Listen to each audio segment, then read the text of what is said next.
నమస్తే. Welcome to citizens pulse. నేను మీ ఉదయ్.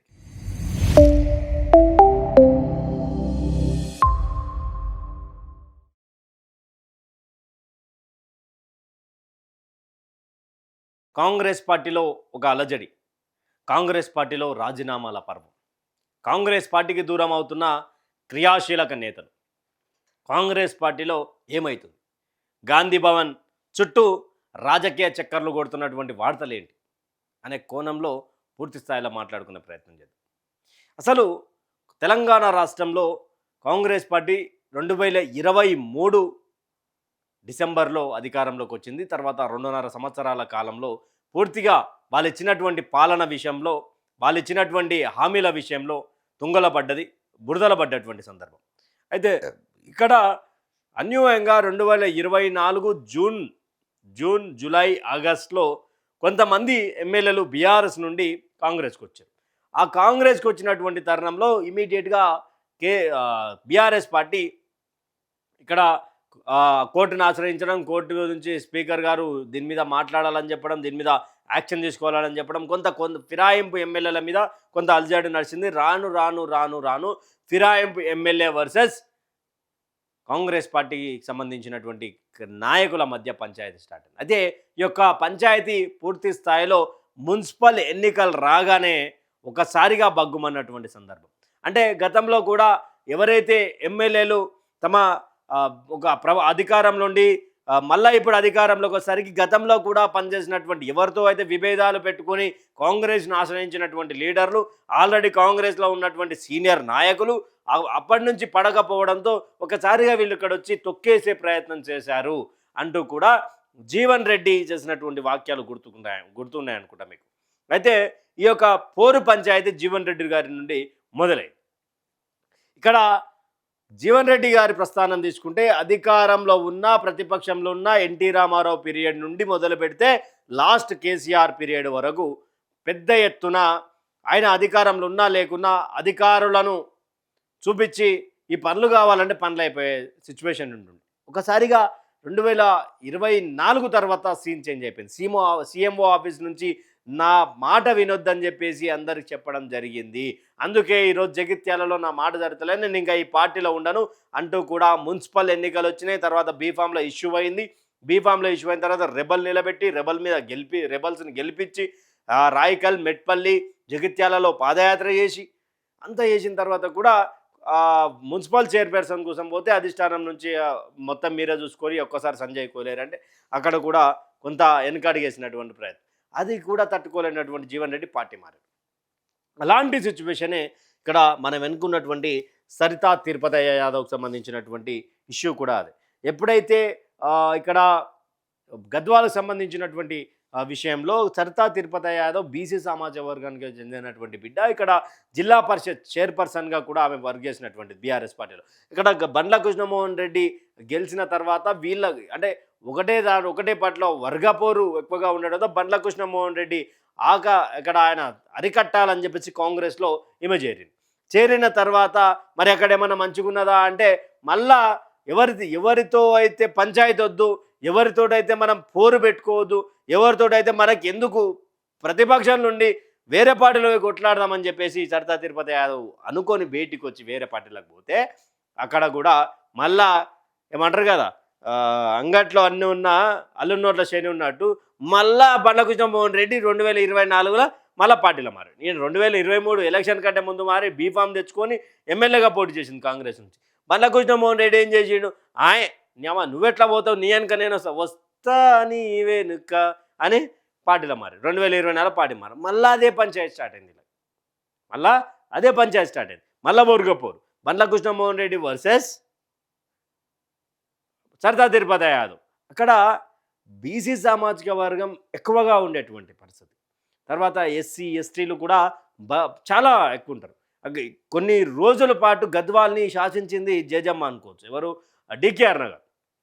ఆ తర్వాత కృష్ణమోహన్ రెడ్డి గెలవడం, తర్వాత ఆమె కొంత ఎమ్మెల్యే స్థానానికి దూరమై ఎంపీ స్థానానికి పోవడం, నేషనల్ ఉపాధ్యక్షురాలుగా ఉండడం అంతా కూడా రాజకీయ మార్పుకరమే. అయితే సరితా తిరుపతి యాదవ్ అసలు ఇష్యూ ఏమైందంటే గతం నుండి ఉన్నటువంటి విభేదాలు ఒక్కసారిగా బగ్గుమన్న తర్వాత ఆమె పార్టీ వీడిన తర్వాత ఎమ్మెల్యే పోటీ చేయడం, ఎమ్మెల్యే కొంత తక్కువ ఓడగొట్టేంత పనిచేసింది.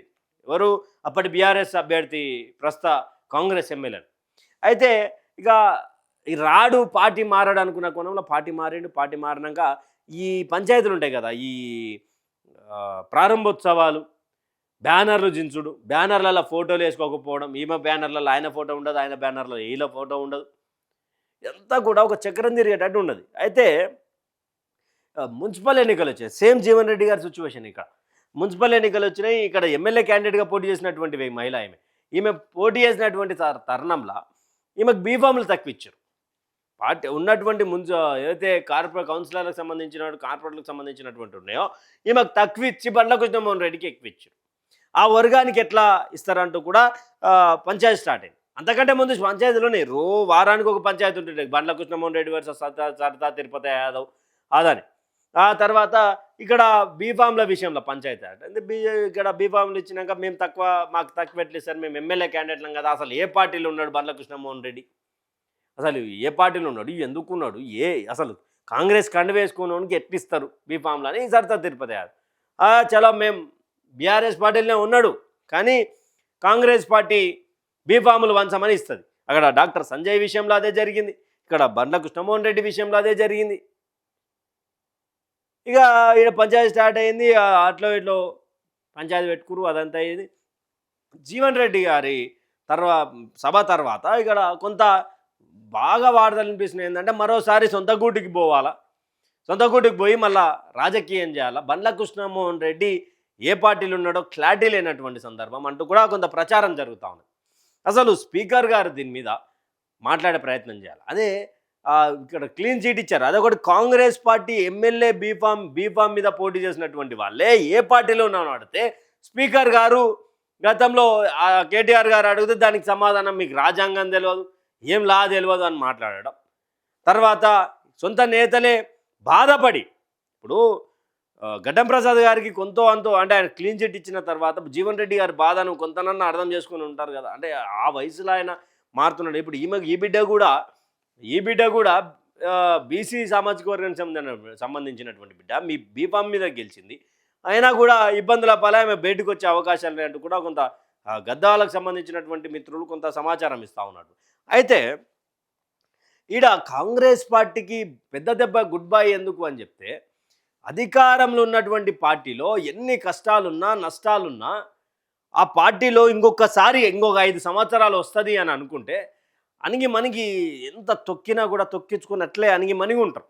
ఎందుకంటే అధికారంలో ఉన్నాం, ఈ అధికార దర్పం మళ్ళీ పోవద్దు, అధికారంలో ఉన్నాం కదా ఎందుకు పోగొట్టుకోవాలన్న కోణంలో ఉన్నారు.